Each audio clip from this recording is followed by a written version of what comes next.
Saudara, dua menteri di Kabinet Merah Putih baru-baru ini menjadi sorotan publik. Di awal masa jabatannya, Menteri Desa dan Pembangunan Desa Tertinggal Yandri Susanto dikritik usai menggunakan kop surat kementerian untuk undangan pribadi. Sementara, Menteri HAM Natalius Pigai juga menarik perhatian publik setelah meminta agar anggaran kementeriannya mencapai 20 triliun rupiah.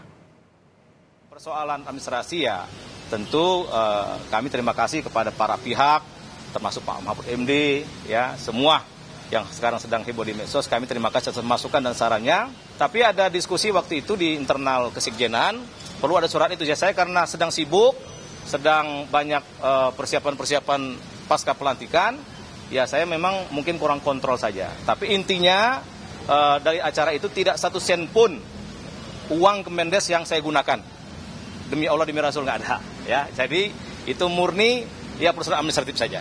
Dan insya Allah ke depan kami akan lebih hati-hati lagi dan tidak akan mengulangi lagi. Yandri Susanto mendapat sorotan publik di masa awal jabatannya sebagai Menteri Desa dan Pembangunan Daerah Tertinggal. Publik menyoroti soal surat undangan kegiatan haul dan tasyakuran yang menggunakan kop surat dan tanda tangan Menteri Desa dan Daerah Tertinggal. Politisi PAN tersebut mengaku ada keteledoran administrasi. Namun Yandri memastikan acara haul almarhumah ibunya sama sekali tidak menggunakan dana kementerian yang dinaunginya. Sekretaris Kabinet Mayor Teddy Indrawijaya diketahui mengeluarkan arahan kepada jajaran Menteri Kabinet Merah Putih agar berhati-hati menggunakan kop surat kementerian dan tanda tangan menteri sehingga tidak menimbulkan polemik di masyarakat. Menurut Menteri Koperasi Budi Aristiadi, himbauan Seskap Mayor Teddy bukanlah teguran, namun bentuk saling mengingatkan yang disampaikan lewat WhatsApp grup Kabinet Merah Putih. Ya, kita harus jaga bersama, kepercayaan publik yang besar ini harus kita jaga bersama. Ya. Semua himbauan untuk semua menteri di Kabinet Merah Putih. Ada teguran? Bukan, ya semuanya diingatkan gitu.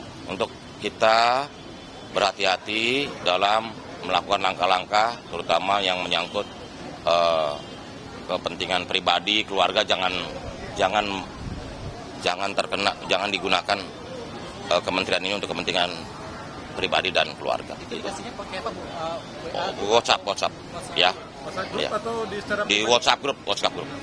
Mantan Menko Polhukam Mahfud MD buka suara terkait penggunaan kop surat kementerian untuk surat undangan haul dan tasyakuran.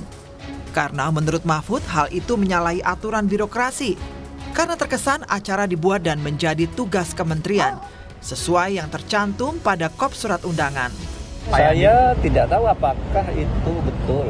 Tapi kalau betul, makanya saya bilang kalau benar itu salah, melanggar etika birokrasi.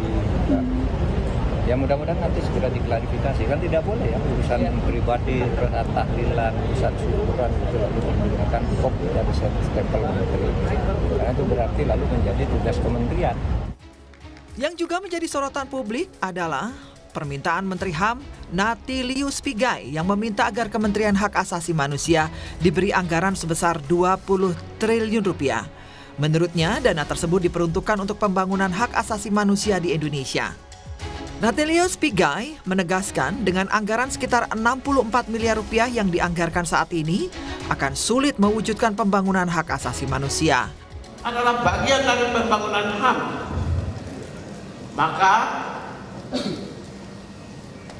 mulai dari penyusunan katakanlah visi misi strategi sampai dengan penyusunan anggaran itu harus diarahkan dalam konteks potret pembangunan HAM. Presiden mau bikin kementerian HAM,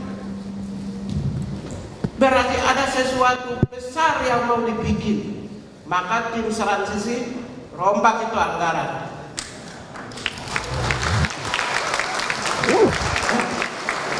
Rombak itu dari 20 triliun cuma 64 miliar. Nggak bisa.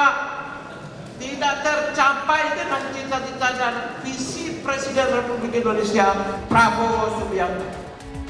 Dewan Perwakilan Rakyat merespon permintaan Natalius Pigai agar anggaran Kementerian Hak Asasi Manusia naik menjadi 20 triliun rupiah.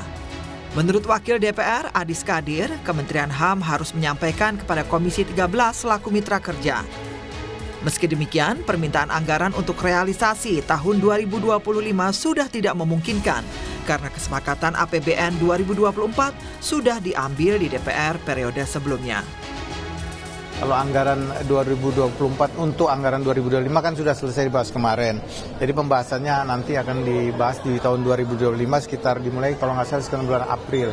Nah nanti rekan-rekan di Komisi 13 pasti akan melihat apa saja yang dibutuhkan dari 60 itu sampai ke berapa 20 triliun. Dari 60 miliar ke 20 triliun. Nah ini nanti akan dilihat apakah visible atau tidak. Publik menaruh harapan besar untuk anggota Kabinet Merah Putih yang telah dipilih oleh Presiden Prabowo Subianto agar segera dapat bekerja untuk rakyat serta menghindari polemik yang memicu kontroversi, sehingga dapat segera terrealisasi program-program kerja nyata dan bukan sekedar wacana. Tim Liputan Kompas TV.